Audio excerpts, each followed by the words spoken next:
Where did I leave my Spectrum Plus 3? We spent too much time playing Renegade 3. It was lame, set it on fire. It was dreadful. Crash gave it a smash. What a bunch of dickheads. They also made a game based on this bloody scarf.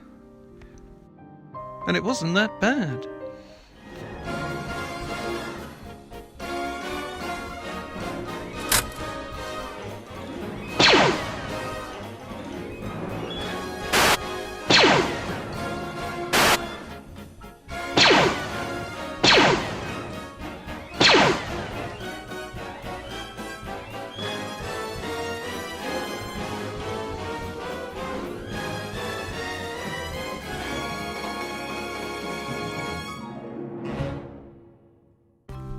The Snowman by Raymond Briggs then.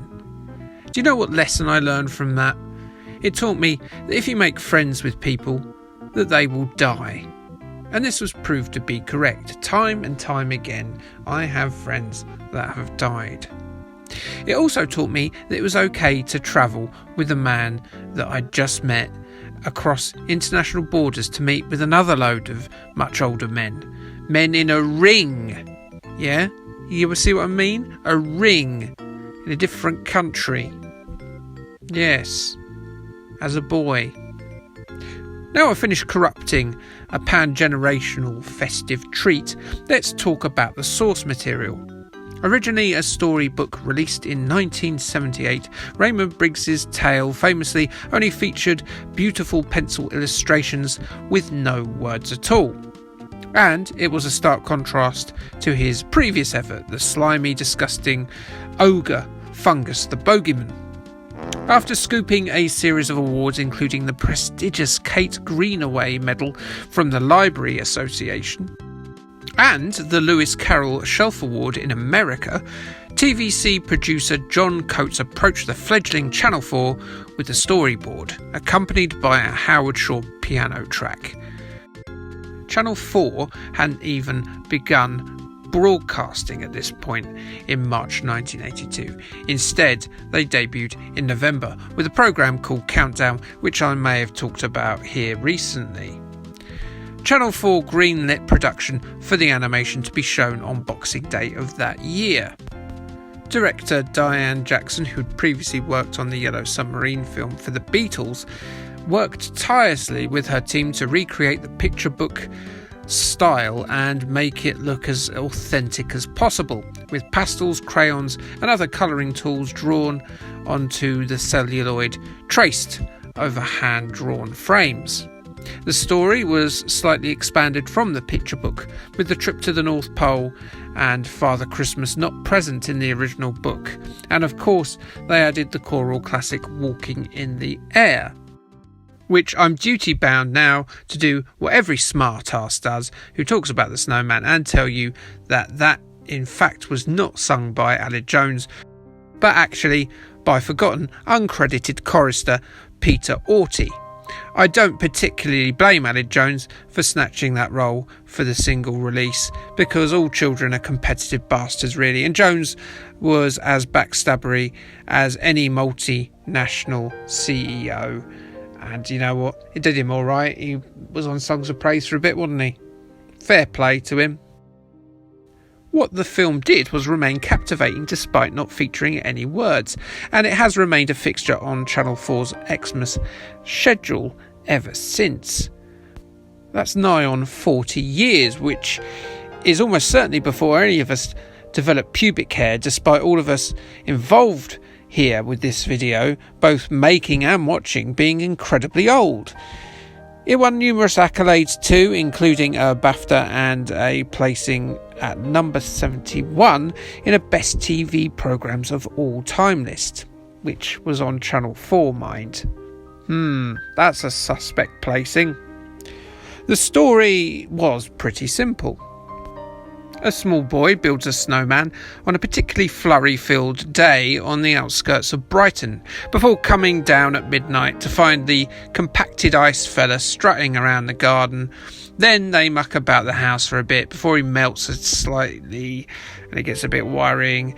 And then Thrusty the snow dude scoops up the little fella and flies about the coldest parts of the Arctic Sea, somehow without the kid dying of hypothermia.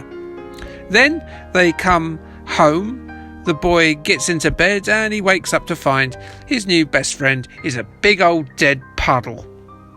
Yes. It wasn't for another 3 decades that sad children who had grown up a little and found that real life is far, far worse than the death of a cartoon snowman finally found that the snowman had sort of Jesus powers and was back, and now he had brought a dog with him in the sequel The Snowman and the Snow Dog in 2012. And then he died again at the end of that. At least he gave him a dog. The game then, The Snowman, was released by Quicksilver and developed by David Shear, who also was involved with the Spectrum ports of Golden Axe, Savage and the Thompson Twins Adventure.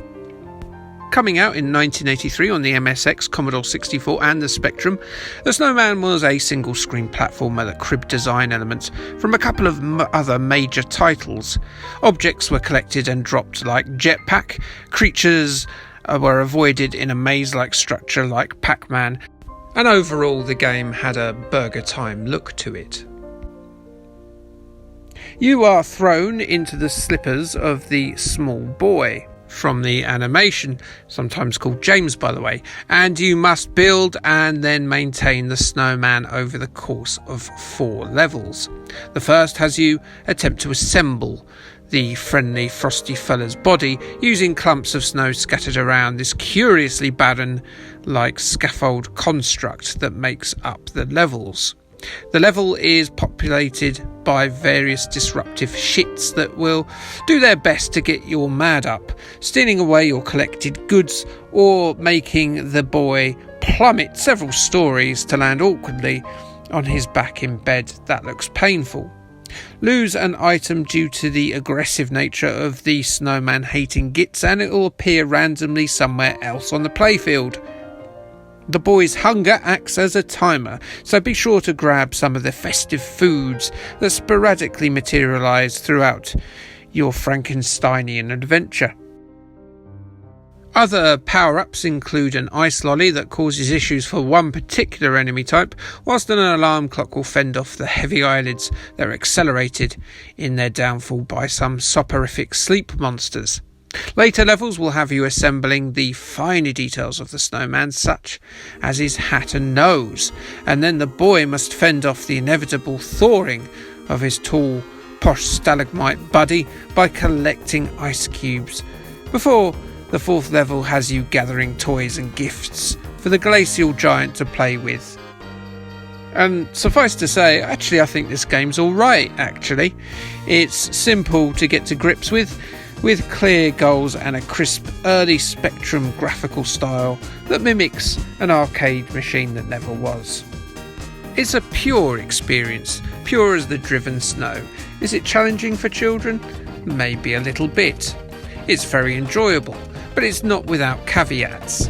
In order for your boy to move between the ice slides and the platforms, you have to precisely line up his slipper sole with the ice sheet, or he won't budge.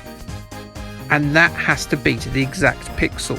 Do not even try and play this with a joystick.